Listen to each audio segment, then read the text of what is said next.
Where in the world has Julia Grace been off to now? She is out and about and travelling through various modes of transportation, speaking at various events.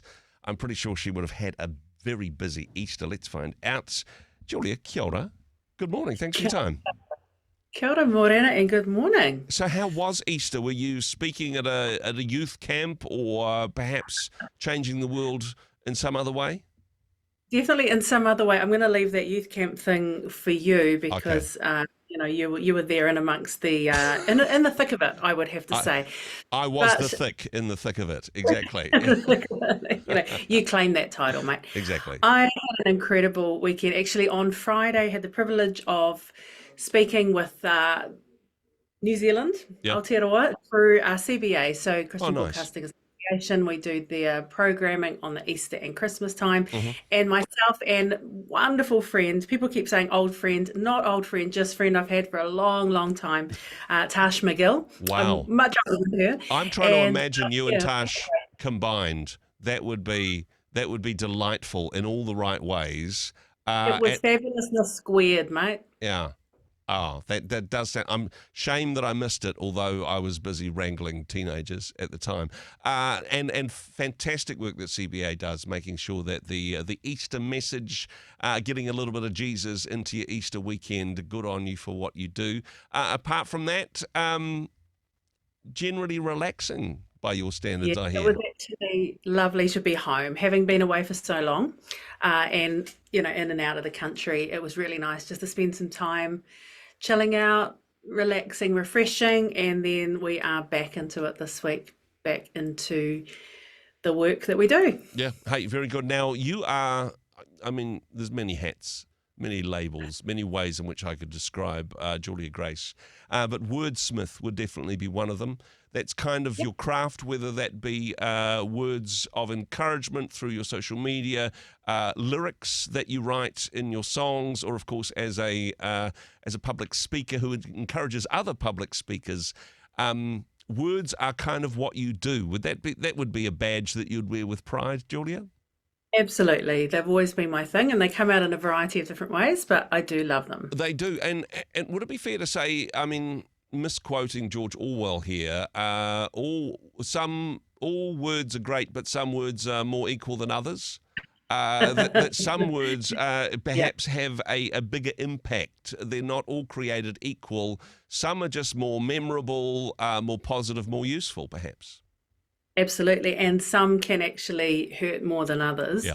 because of who they're coming from or the context of where they're coming from or how we're actually feeling at the time. So words get thrown at us every day and sometimes they stick. Yeah. So today we are talking about sticky words. Now, I love sending you an obtuse topic to say, what are you thinking when I say sticky words? What was the first thing that sprung to mind? Well, it was a little bit more complicated than that because, I mean, as sometimes happens with text messages, uh, let's talk about tricky words. Oh And no. SRICKY. Now, I've got the gift of interpretation, obviously. So I thought Clearly. she doesn't mean tricky. She means sticky. I'm going to take a Oh, guess here, good. and yeah, I guessed right in that regard. Sticky Right. words. I kind of thought. Now Yep. I may have the wrong interpretation here, The stick. despite my gifting. Is that this is like grabbable words? These are like words that are easy to remember. That you can go, hey, I'm in this situation. Here's a phrase that I can apply. It's grabbable. Even when I'm down, I can grab these words, these phrases, and lift me up a little bit. I'm wrong, I aren't love I?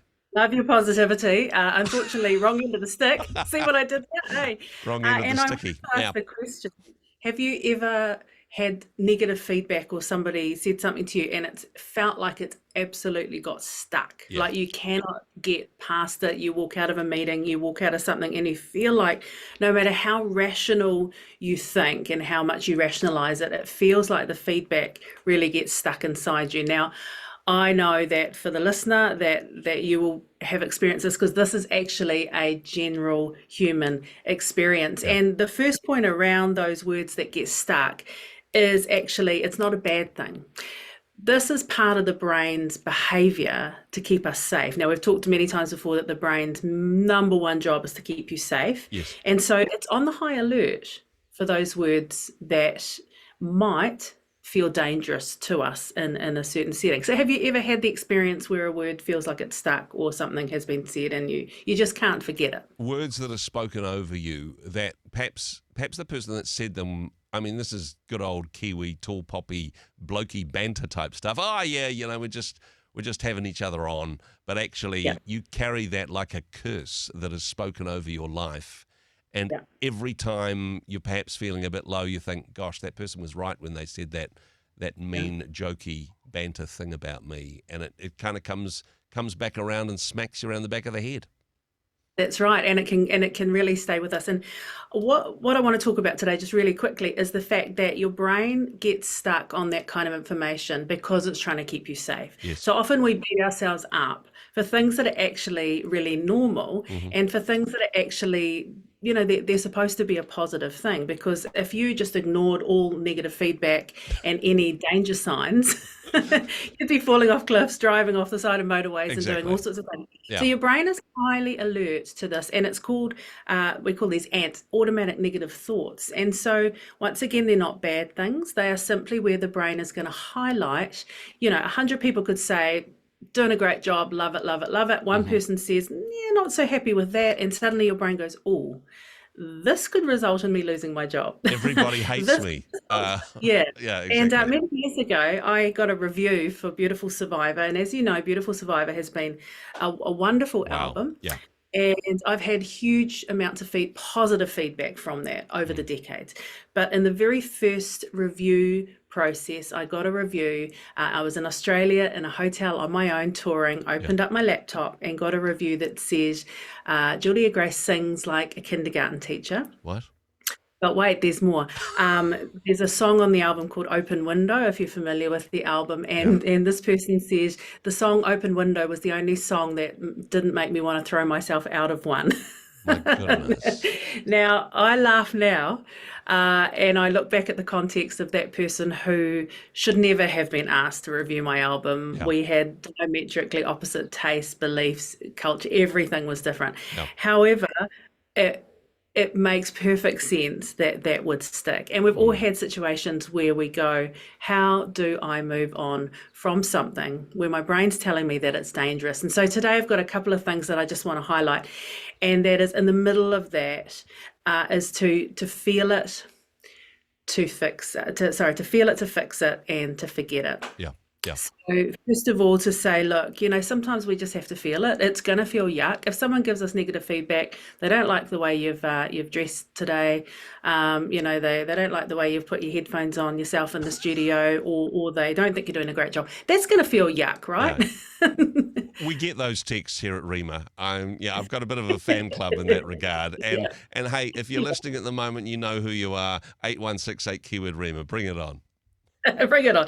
And that's going to feel yuck. In that moment, if nothing else goes wrong, it's going to take about 90 seconds worth of washout time for those chemicals just to go through our body and for us to be able to kind of shake it off. Yep. That is not that long in the context of a lifetime, but in the moment, it can feel like a lifetime, Yeah. right? That Yeah. 90 seconds. So first of all, understanding this is perfectly normal. This fire of emotions Hmm. is going to go on for a little bit, and we just need to hold off. The second thing is sometimes we need to face it. We need to say, look, is there any merit in what's been said?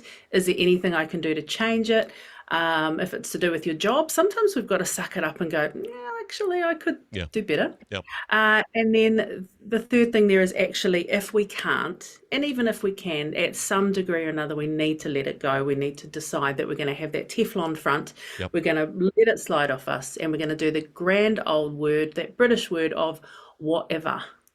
We do it with a W hand signal, which we can't show on the radio because you can't see hands, but we can all know how to do it. Whatever. There is a point at which we've got to say, look, stuff's going to come flying at us every day, and learning to have a bit of a Teflon front. Yeah. And one of the best ways to have a Teflon front is to also have a Velcro back. So we've got people with us, Yep. Yep. people who they can stand beside us and go, I'm going to say whatever as well. Yeah. Doing what we can to get through it, doing what we can to face the situation, but also at some level saying, you know what, those sticky words, I'm not going to let them stick. I'm going to let them slide off me like Teflon.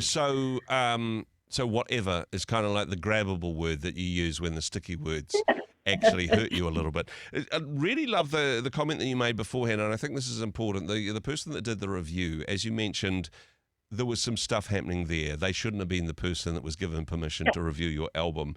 And actually, whilst it does hurt when people say mean stuff about us and we've got to process that in appropriate ways, sometimes it's good to see the perspective of saying, what's happening in the life of that person that they decided to be so mean and horrible to me in that regard? Maybe there's something broken in their identity. Maybe they're compensating for some bad stuff that happened in their childhood. Not always easy to pour that much grace into the situation, but you can take the higher moral ground, the higher spiritual ground, and go, gosh, that person seems to be having a terrible day that they're taking it out on me. Maybe just take some time to pray for that person. Hard to do, but it makes a difference, right? Yeah, and putting some context around that, understanding that, people, like you say, sometimes will respond out of brokenness, or they'll respond out of having a really difficult time themselves, or simply they were just not the right person to ask. Be careful who you ask for advice from, because not all advice is going to be merited, warranted, or necessary. And some people, although albeit loved by God, are just awful people, Julia. And look, I'm not going to name names, but yeah, that's just the reality of it. Has a text come through? I'm not going to ask. Whatever. Whatever. I can see you on a Zoom call, and I think you look fantastic. So whatever. Whatever, exactly. Hey, Julia, thank you so much for the work that you do. Wonderful to chat with you once again. People can, of course, catch up with words of encouragement on the social media, juliagrace.co.nz, and everything that sort of flows from there. Thanks for being on the program again. Always a pleasure. Hey, thanks very much for joining us in the Rhema studio. Thanks very much for watching the interview. It's kind of nice to have an audience, actually. And if you did like what you watched, then do give us a like, do give us the thumbs up. And if you'd like to see more interviews like that one, or perhaps even better, subscribe and those interviews will come straight to you. Don't forget to turn on your notifications, and we'll see you in the next one. Cheers.